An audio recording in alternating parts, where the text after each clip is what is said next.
അവിടെയും ഒരു മലയാളി വേണ്ടി വന്നു ഈ സീസണിലെ ആദ്യത്തെ സെഞ്ചുറി നേടുവാനായിട്ട്. നമ്മുടെ സഞ്ജു സാംസൺ ഇത് ആദ്യമായിട്ടല്ല ഈ പരിപാടി ചെയ്യുന്നത്.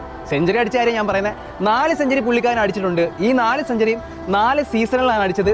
ഈ 4 സീസണുകളെയും ആദ്യത്തെ സെഞ്ചുറി ആയിട്ടാണ് ഇത് കുറിക്കപ്പെട്ടത്. മാത്രമല്ല 4 വ്യത്യസ്ത ടീമുകൾക്കെതിരെയുമാണ് ഈ സാംസൺ 4 സെഞ്ചുറികൾ നേടിയിരിക്കുന്നത്. അങ്ങനെ ഈ സീസണിലെ ആദ്യ 3 മത്സരങ്ങളിലേറ്റ ദയനീയ തോൽവികൾക്ക് ശേഷം CSK വിജയ വഴിയിലേക്ക് തിരികെ വന്ന ഒരു മത്സരം കൂടിയായിരുന്നു കഴിഞ്ഞ ദിവസം നടന്നത്. ഒരു കളിയെങ്കിലും ജയിച്ചിട്ട് സംസാരിക്കണം, നിനക്കൊക്കെ നിർത്തി പൊയ്ക്കൂടെ എന്നൊക്കെ പറഞ്ഞ് CSK നമ്മളെപ്പോലുള്ള ആരാധകരെയും കളിയാക്കുന്നവർക്ക് വേണ്ടിയാണ്, കളിയാക്കുന്നവർമാർ കാണാൻ വേണ്ടിയാണ് ഇന്നത്തെ നമ്മുടെ വീഡിയോ.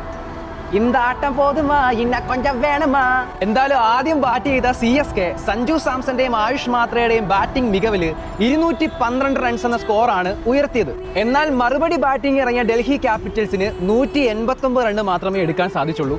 അവർക്ക് വേണ്ടി സ്റ്റബ്സ് 60 റണ്ണും നിസംഗ 41 റണ്ണും എടുത്തു. പക്ഷേ തോറ്റുപോയി. അങ്ങനെ 4 കളികളിൽ 4 വിജയിച്ച് രാജസ്ഥാൻ റോയൽസ് 1ാം സ്ഥാനം തുടരുമ്പോൾ 4 കളികളിൽ 3 തോൽവിയും 1 വിജയമായിട്ട് CSK 9ാം സ്ഥാനത്താണ്. എന്തായാലും CSK ഒരു കളി പോലും ജയിച്ചില്ലല്ലോ എന്ന് പറഞ്ഞ് കളിയാക്കിയവന്മാരുടെ അണ്ണാക്കിലേക്കുള്ള അടിയായിരുന്നു കഴിഞ്ഞ ദിവസം CSK നേടിയ ആ തകർപ്പൻ വിജയവും സഞ്ജു സാംസന്റെ സെഞ്ചുറി.